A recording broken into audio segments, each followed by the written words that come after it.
do it. Hello, my name is Quincy Curley, and this is Two Sides of the Hill. Today I'm with Dario Hammond.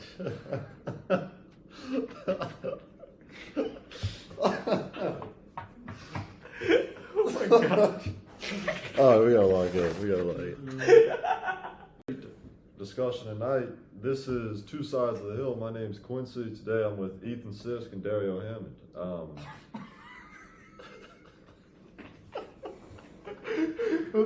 No, that's not fair. You started laughing. I was conducting myself fine. Two Sides of the Hill. Tonight we're with Ethan Sisk and Dario Hammond, and I think we'll have a great show and a great discussion. Dario, you're on the esports team. You're on the esports team. What was that process like in terms of joining and competing ever since? Right. So when I first got here, when I was a freshman, they sent a mass email. The old coach sent a mass email, and I decided I wanted to have an interview, and he told me that esports was the only sport that you didn't have to be vaccinated to play, and I was hooked.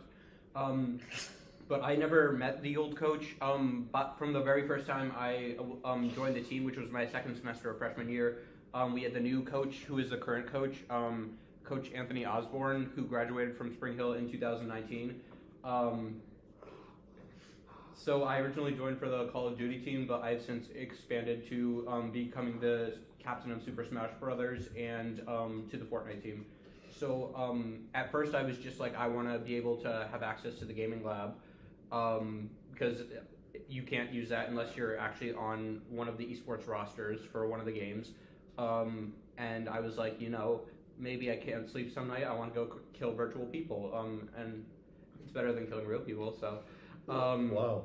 Yeah. So yeah, but then I actually competed for Spring Hill, and I was like, this is so much fun. Like, we didn't do too well, but I mean, it was very fun, and we still need people to fill spots for esports. Yeah, man. So like, I mean, if any of you guys want to join, like, if you're dead set on joining, we can shuffle some people around, find a spot for you.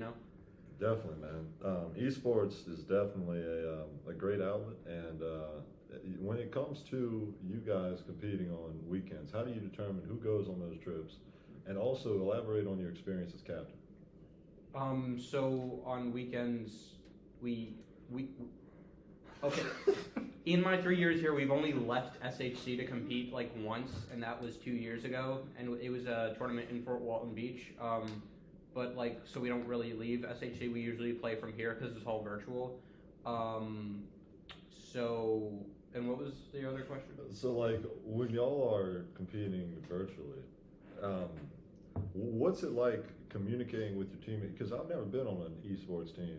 Can you elaborate on that to anybody potentially considering a new expenditure in their life? Yeah, so you need to make an account with Discord, and then there are headsets provided by SHC, and we all get into like a common chat together so we can talk and hear each other while in game. Who's the best trash talker on the esports team?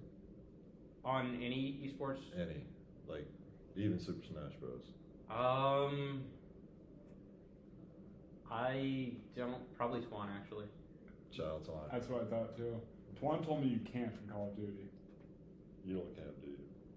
That's just because the one time I 1v1'd him, I beat him, and then he had a hissy fit. So. Ooh, little esports slander. Twan's the captain now, though. No, he's not. What? Right?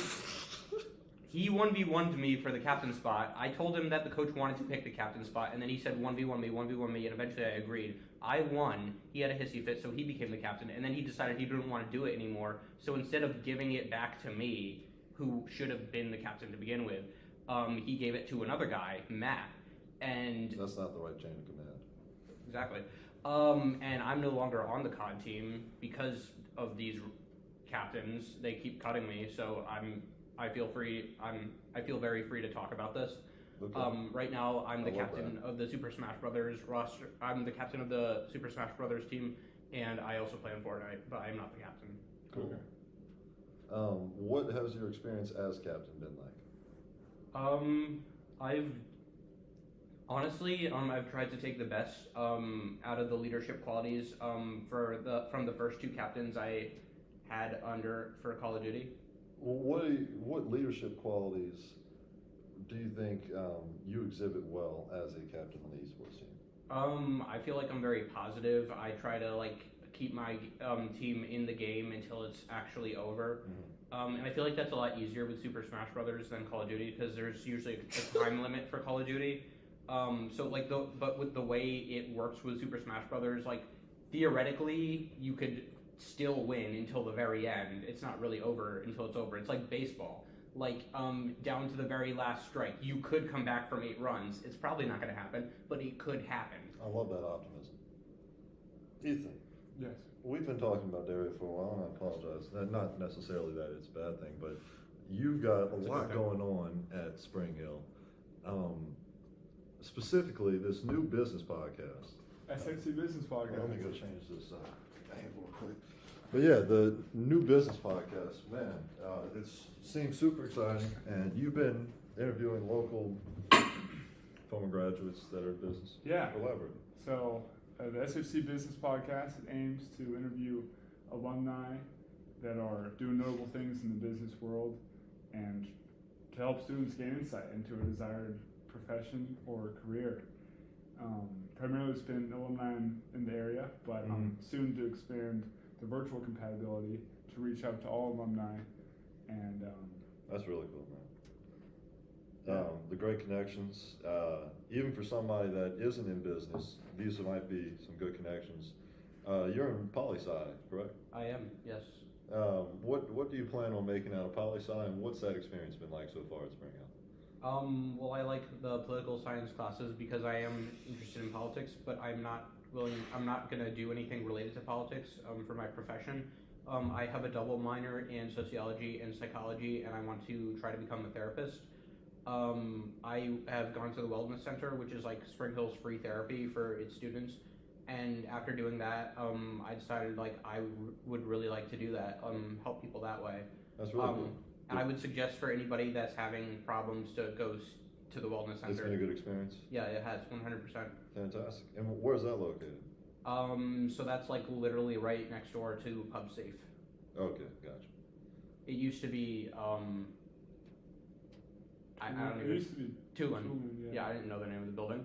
So I don't know why I started the sentence like that, but now it's by Pub Safe, at the back end of LAC. Gotcha. Ethan, man, you've been killing it in the sports. You've got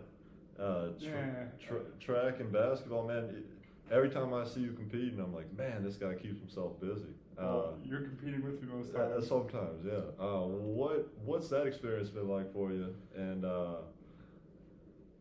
good. Yeah, basketball season. Finished the season 5-2. Yeah. Yeah. So me and my JV team, we don't play.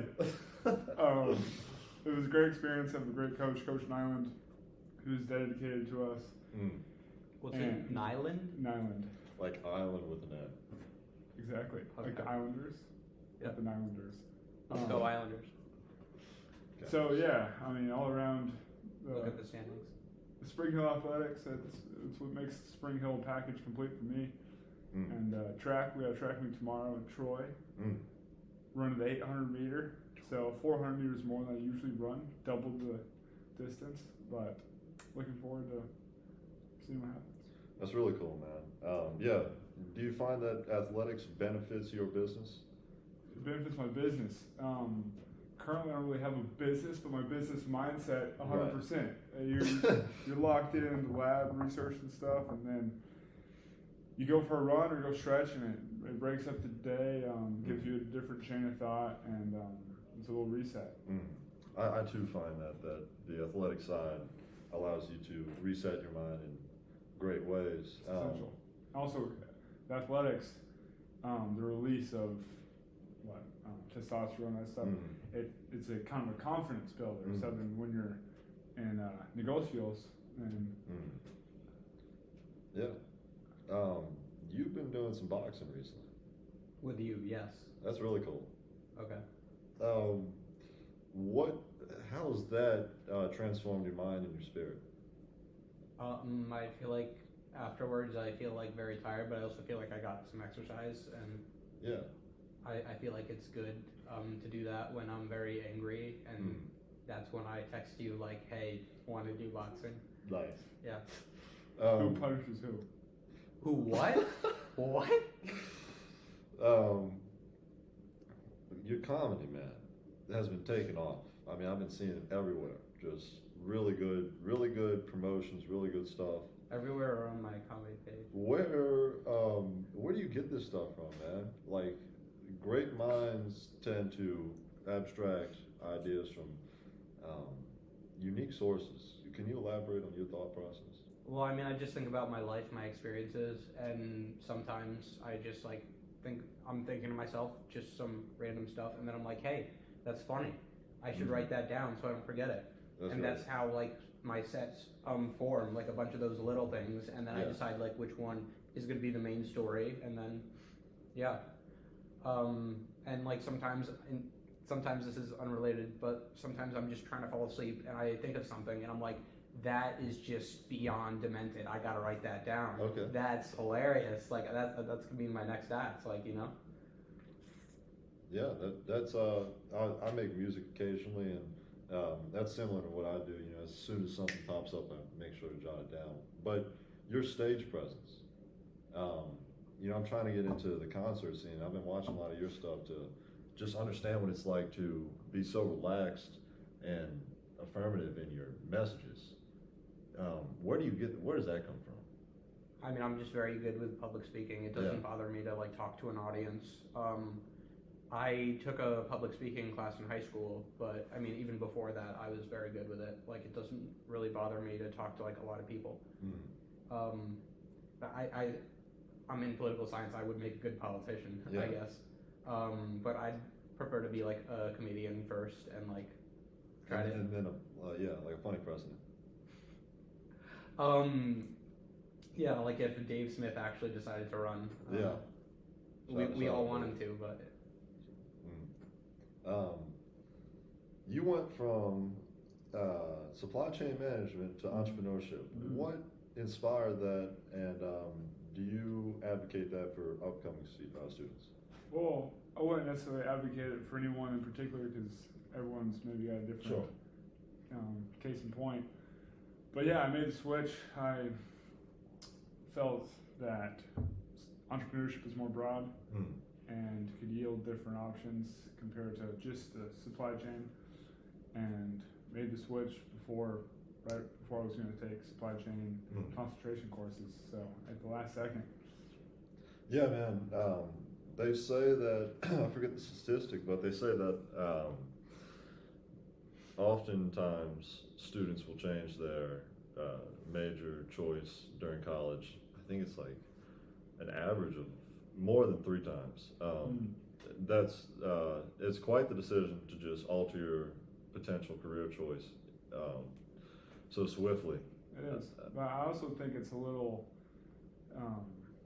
absurd that you have to decide a whole career choice at at a young age. So it can make sense why there's 3 changes. Yeah, man. It takes a lot of confidence to go through with something like that.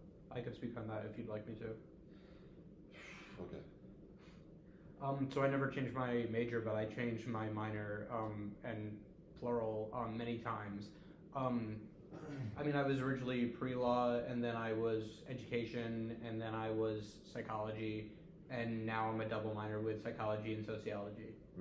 So I mean, and I really didn't know what I wanted to do. I thought I wanted to be a teacher, but then I was like, they told me I had to take the praxis exam, and I'm lazy, so I'm gonna be a therapist now. Nice, man. Nice. That's I think college definitely gives you a lot of chances to reflect and really learn who you are as a person. So. How related or like can you use psychology and sociology and then versus? And what about zoology? So with sociology, I feel like if you understand like I feel like that's a lot of history and what led up to where we are at the current time, and I feel like that would help you as a therapist, so it does tie into psychology that way. And I feel like zoology doesn't tie in, because I don't feel like, I mean, there aren't like therapists for animals, so it, Yeah. I don't know what you want me to say. I with heard that. zoologists get paid more. Than therapists? Yes. My Where did you hear that from? New York Times. one of my dogs is always hugging the other dog. I don't know if they're hugging.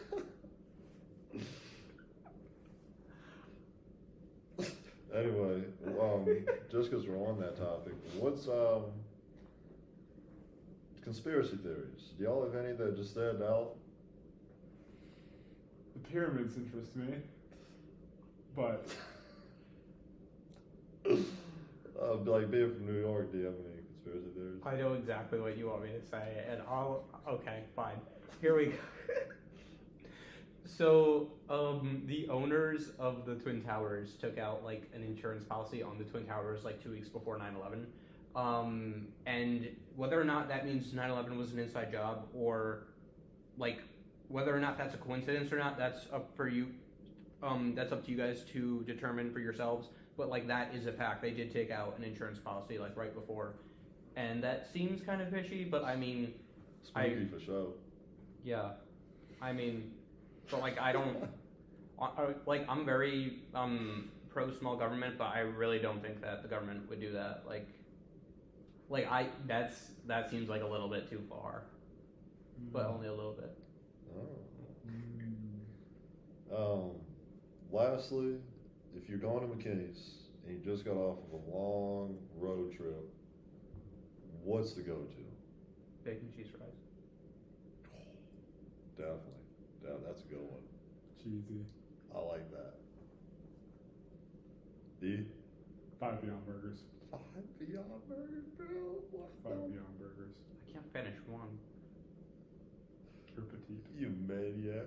I when I was a vegetarian, I used to be into those, but now I'm a recovering vegetarian. So Throw up your V. Do it. okay, Do it. Throw up your V. I don't know what that means. Veggie gang. All right, man. We've had a great podcast. Thank you guys so much. Thank you. Today we learned a lot about the business side of Spring Hill and the poli side, and yeah, man, look forward for more to come. Damn.